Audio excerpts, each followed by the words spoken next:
Hi, my name is Nicole, and this is the CK Diary podcast.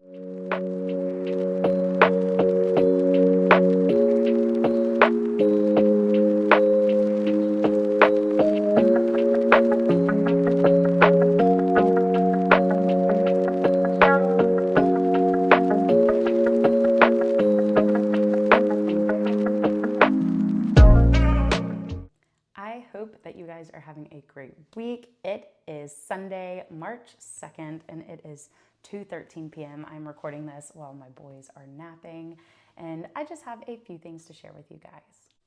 I only have one finished object to share with you this week. I have been bitten by the sewing bug.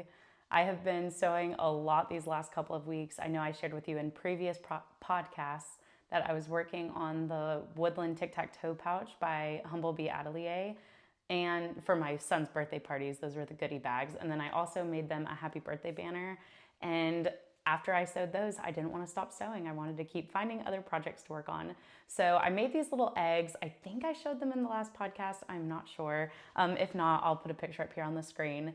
And I also made a few little geese this past week. It's a little goose pattern. I tried to find it on here on my laptop so I could share it with you guys, or share the pattern title and the person who wrote the pattern, but I couldn't find it, so I'm gonna have to go through on my phone later and find it, and I'll put that down in the description below.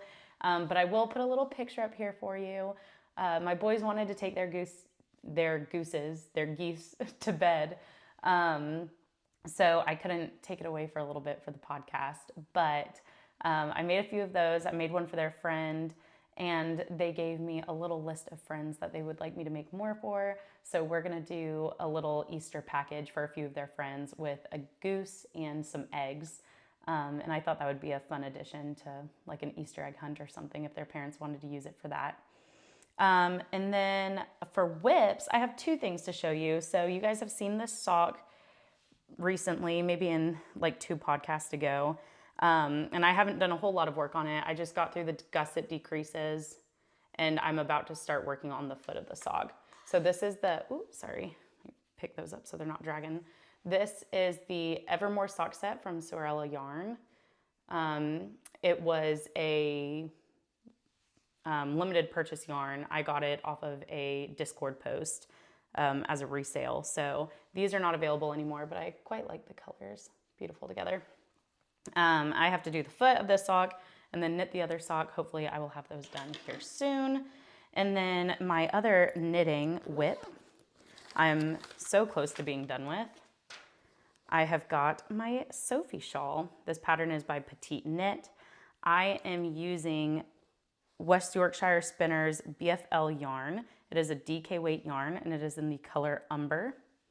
And I am through all of the increases. Oh, look how pretty that is. So pretty.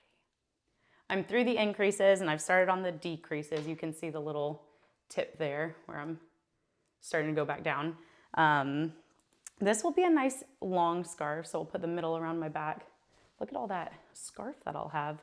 I've made the Petite Knit, the Sophie scarf previously, and it was cute. It's a very cute scarf, but functionally for me, I don't really wear kerchiefs all that much, so I didn't wear it all that much. I ended up giving it to my mother-in-law because she loved it, and it looked really cute on her, so I thought she should have that if she was going to use it. And then I'm now making myself that Sophie shawl in one of my favorite colors to wear right now, so I'm excited to be done with that right as our weather is really warming up. It was a little bit chilly this morning. I think it was like 40 maybe this morning, so I could wear it in the mornings at least, like maybe wear it to church or something. All right, and that is it for whips. I have a couple of acquisitions to show you, not a whole lot, just some sewing stuff.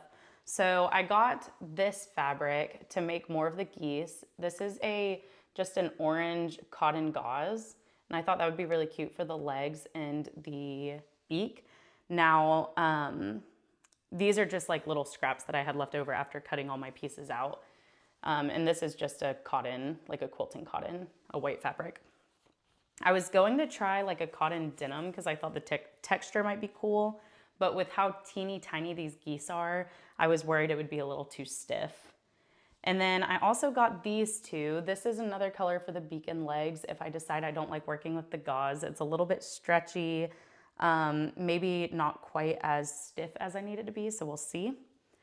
And in my homeschool group, there's a mom in my homeschool group that is pregnant, and she posted on Facebook that spoonbill crane, or not spoonbill cranes, like spoonbills, the birds that kind of look like flamingos and kind of look like a crane. I don't know. She said that they're important in her family. So I went and got her, there's a very beautiful spoonbill fabric on, oh gosh, what is it called? Spoon flower? On spoon flower. And so I ordered their organic cotton gauze, and I'm going to make her a baby blanket out of that, just like a baby swaddle. And it's super easy. You just, basically make a hem on all four sides, and that's it.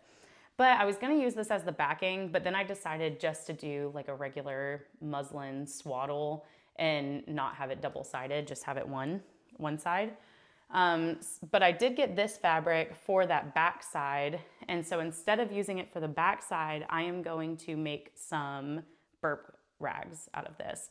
The cotton muslin burp rags that I had whenever my babies were breastfeeding were my favorite ones that I had. They were great.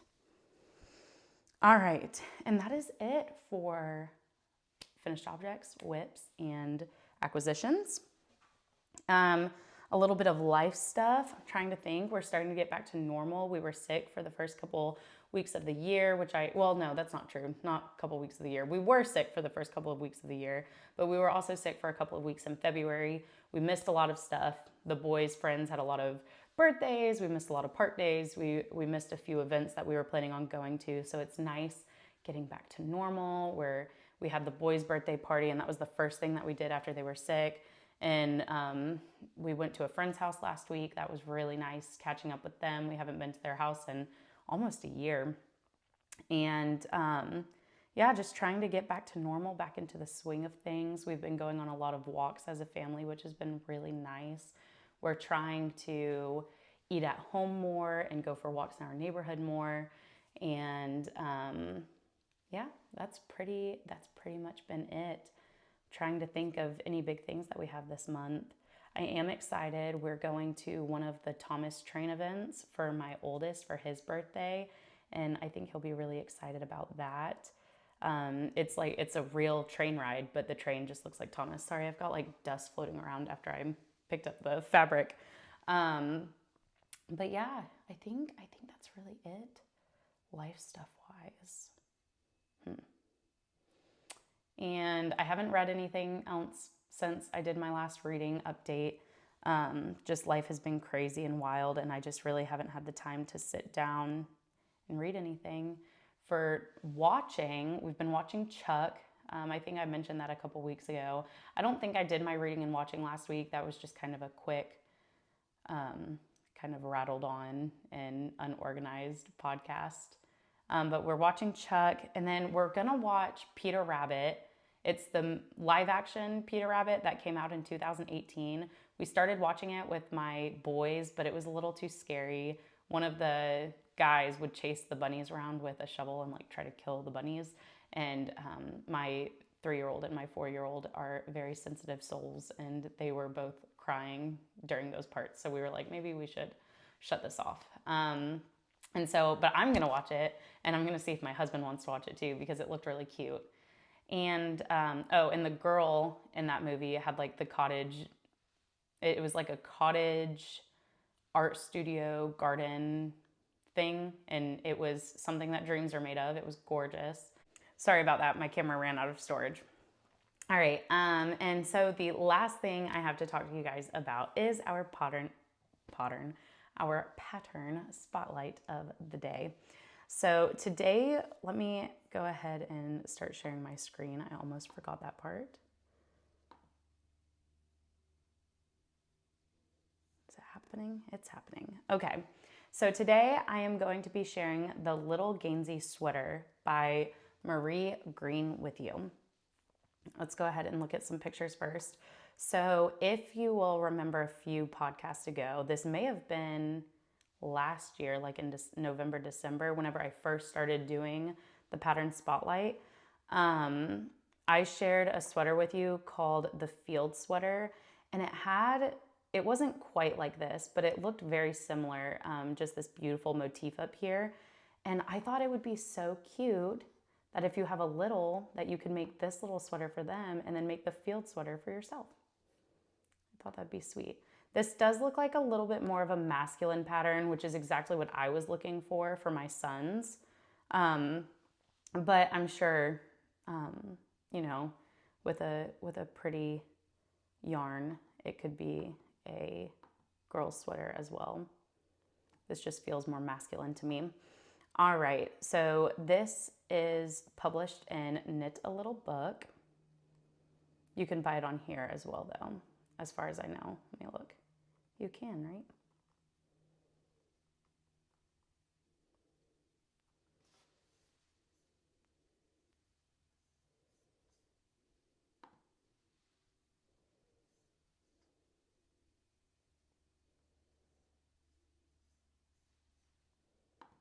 Oh, okay. So you cannot buy this on here. I didn't even realize that. I'll go ahead and go through this pattern and then I'll pick out another one that you guys can actually purchase on Ravelry because this is still really cute. So it's in a book called Knit a Little Book. You can buy it on, it says to search your local library. Let's see if they have it on Amazon. Knit a Little Book. Okay, you can get it from Thrift Book, eBooks. Oh, it's called Knit a Little, and it's a book. Knit a Little, the book. Okay, I thought it was called Knit a Little Book. I don't know that you can get it on Amazon. Oh, you can get it at Barnes & Noble. Okay, there we go. Is it on Amazon? Let's see.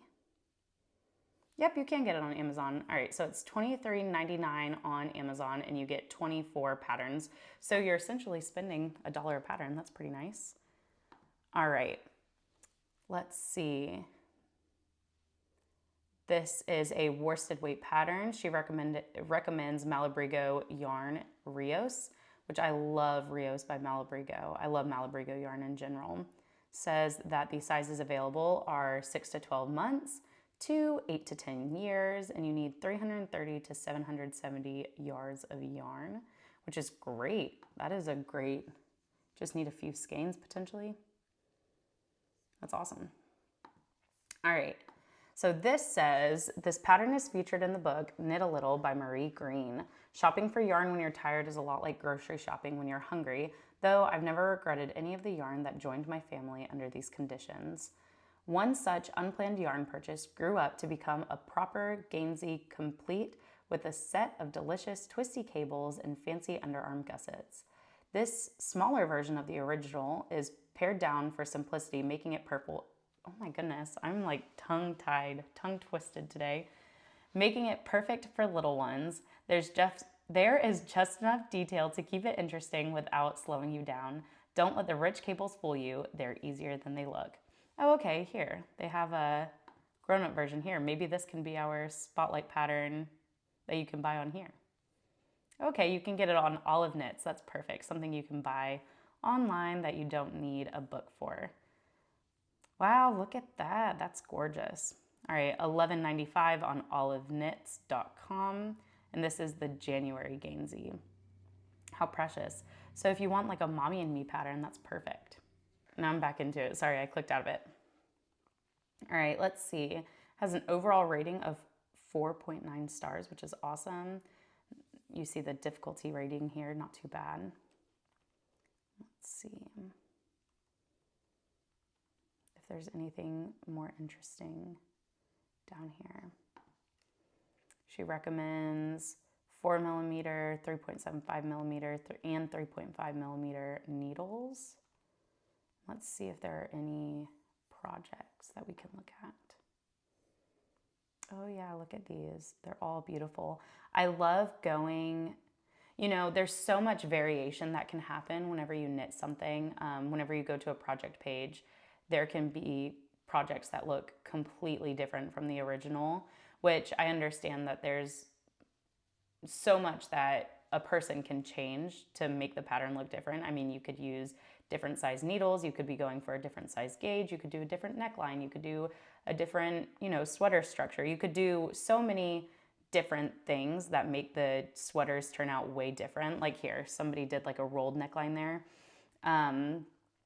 But I love, it always gives me a little bit of comfort whenever I go to a project page and I see that the projects are pretty similar. I mean, that never stops me from buying a particular pattern, but it's always nice seeing patterns that look like they're supposed to look, But yeah, how cute. Ooh, look at this one. This one's stripy. Oh, that is pretty. I love that. So she kept the cables on top and then made it her own on the bottom and on the sleeves. Look at that. That's gorgeous. I love these little tags that she added. They look like wooden tags. All right. And I'm going to go ahead and stop sharing my screen. That will be the end of our pattern spotlight today. Thank you guys so much for hanging out with me today. I always enjoy doing my podcast and chatting with you guys for a little bit. I hope you guys have a wonderful week, and I cannot wait to talk to you again next week. Bye.